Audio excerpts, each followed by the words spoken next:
Ripoti kadhaa kutoka vyombo vya ndani na nje zimeripoti kuhusiana na mlipuko katika sehemu mbalimbali za jiji la Caracas, ikiwemo kambi za kijeshi. Mashuhuda wanasema kwamba uwanja wa ndege wa kijeshi wa La Carlota ulioko katikati ya jiji pamoja na kambi kuu ya kijeshi ya Fuerte-Tiuna uliguswa na mlipuko huo unaoelezwa ni mashambulizi makubwa, na video zinazozagaa mtandaoni zinaonyesha milipuko katika maeneo yote mawili. Sehemu kadhaa za jirani sasa hazina umeme, na ripoti zisizo rasmi zinasema ndege zimeonekana zikiruka juu ya jiji.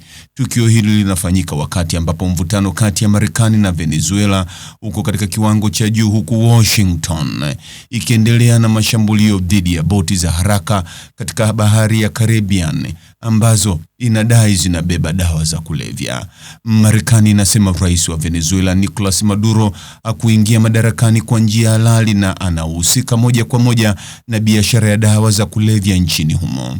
Serikali ya Venezuela inasema hatua za hivi karibuni za Marekani, ikiwa ni pamoja na kukamata meli za mafuta, ni jaribio la kumfanya rais Maduro aondolewe madarakani na kudhibiti rasilimali za mafuta za nchi hiyo.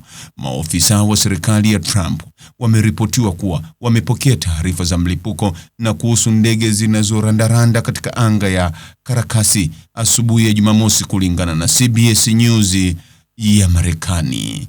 Tukio hili linaongeza shinikizo lililokuwepo kwa Maduro baada ya wiki kadhaa za malalamiko na mashinikizo kutoka kwa utawala wa Marekani. Mtazamaji, ni yapi maoni yako kuhusiana na taarifa hii? Andika maoni yako katika sehemu ya ujumbe hapo chini.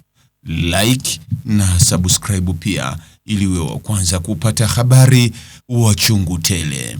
Hii ni Focus News. Jina langu ni Deo Kaji Makomba.